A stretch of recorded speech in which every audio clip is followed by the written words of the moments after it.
Artificial intelligence. I mean, you hear that term everywhere, right? It promises to change, well, pretty much everything about our world.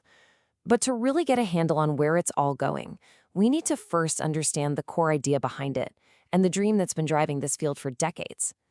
Okay, let's get into it. Welcome to The Explainer from 2080 Management. You know, the entire field of AI, from the very beginning all the way to today, it's all really been powered by one huge question. What is the dream of the intelligent machine? What could we really accomplish if we could build machines that think? You see, the dream here isn't about replacing people. It's about empowering us. These goals are, at their heart, deeply human goals. We want machines that can help us improve the accuracy of a medical diagnosis or the reliability of a city's power grid. We want to achieve a scale of productivity that, honestly, we just can't manage on our own. And wouldn't it be great to eliminate those dull, repetitive tasks that nobody wants to do? It's all about making our lives better, safer, and maybe a little bit easier. So that leads us to a fascinating question. The whole quest to build intelligent machines kind of forces us to look in the mirror. I mean, think about it. How can we possibly build artificial intelligence if we don't really have a solid grip on what makes our own human intelligence so special in the first place? When you start to break it down, human intelligence is this incredible cocktail of abilities. It's not just about crunching numbers. It's about seeing, hearing, and feeling the world around us. It's about learning from our mistakes and adapting. It's our amazing ability to reason our way through a totally new problem, handle abstract ideas like love or justice, and, of course, to be creative.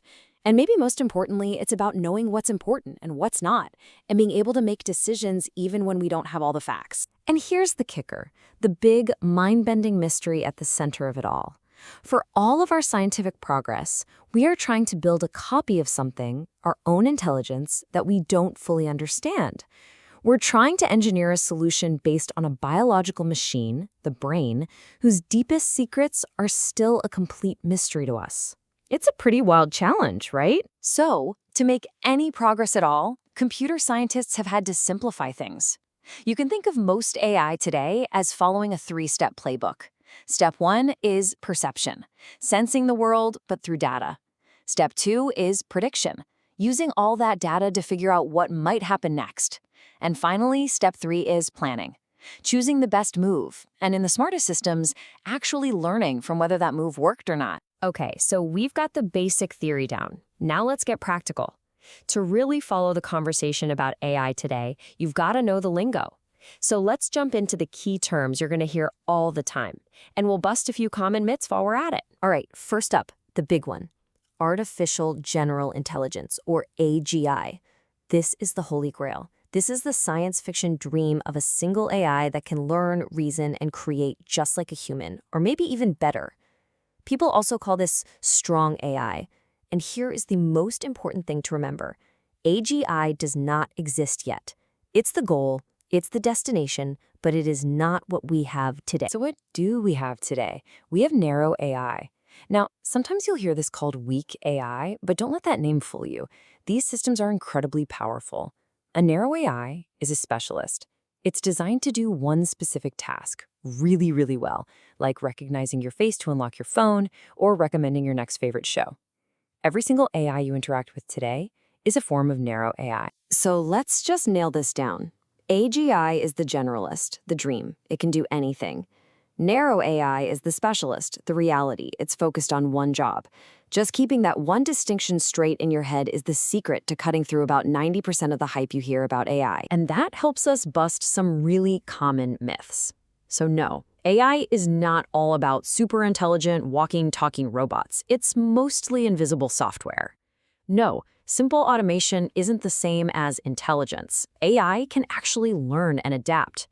And you don't always need a Google-sized mountain of data to get started.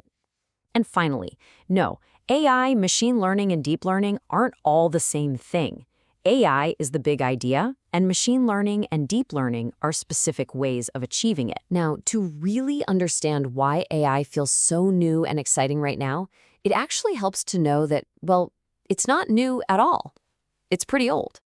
The history of AI isn't some straight line of progress. It's more of a drama full of incredible breakthroughs, way too much hype, and then Long periods of failure and disillusionment they literally call AI winters. You can see the cycles right here. The term itself was coined way back in 1956. Then you had this first wave of excitement in the 60s, but they promised the moon and couldn't deliver, leading to the first AI winter. Then it happened again. A second wave in the 80s with things like expert systems, but they were just too clunky and computers weren't fast enough, which kicked off a second, even longer winter. But today, well, today we are definitely living in a very long, very hot AI summer. Which leads us to the million-dollar question, right? If this technology has been around for over 70 years, why is this AI summer happening now? Why is it suddenly everywhere? Well, the answer is that three absolutely massive forces finally came together at the same time. First up, data. And I mean massive, almost unimaginable amounts of it. Think of every photo you've ever uploaded, every search you've ever made. The internet and all our devices have created this universe of digital information. And for modern AI, data isn't just helpful, it's the food. It's the fuel that these systems need to learn and get smart. Okay, so you've got the fuel. Now you need the engine. That's the second force, the algorithms. We've had these incredible breakthroughs in the methods themselves, especially a technique called deep learning, which uses so-called neural networks that are loosely inspired by the human brain. These new algorithms are just way, way better at finding the interesting patterns in all that messy real-world data. And the final piece of the puzzle is just raw horsepower. We now have access to what feels like near limitless computing power, and it's getting cheaper all the time, mostly thanks to the cloud. This is what lets us actually use those super smart algorithms to process all that massive data. So you see, it's these three things together, the data, the algorithms, and the compute power, that created the perfect storm for the AI revolution we're in today. So what does all this mean for us, for our future? This is where we bring it all home, to you and me. Because the most powerful way to think about AI isn't a future of replacement. It's a future where this technology isn't just artificial, it's augmented. Let's be real for a second, we're the ones driving this whole thing. We expect everything to be instant, smart, and personalized. As this quote says, people are demanding more than ever before. They want companies, products, systems, and organizations to be more intelligent. We're the ones who want less friction, and to make that happen, well, companies need to build smarter systems. And this leads us to a really powerful idea called augmented intelligence. This isn't about humans versus machines. Not at all. It's about humans with machines. It's a team-up where the AI acts as a kind of super-powered assistant, helping us do our jobs better, faster, and tackle problems that were just too big for a single human mind to solve alone. And this chart just lays it out perfectly. Look at what we humans are great at. Intuition, common sense, creativity, understanding emotions. Now look at AI. It's amazing at thinking in probabilities and sorting through gigantic piles of information. We're generally pretty bad where AI is strong, and AI is completely lost where we excel. We're like two perfectly matched puzzle pieces, which all boils down to this simple but incredibly powerful equation. When you take the unique genius of human intelligence and you combine it with the unique power of artificial intelligence, you don't just get something faster, you get something entirely new, augmented intelligence. So we'll leave you with this final thought to chew on.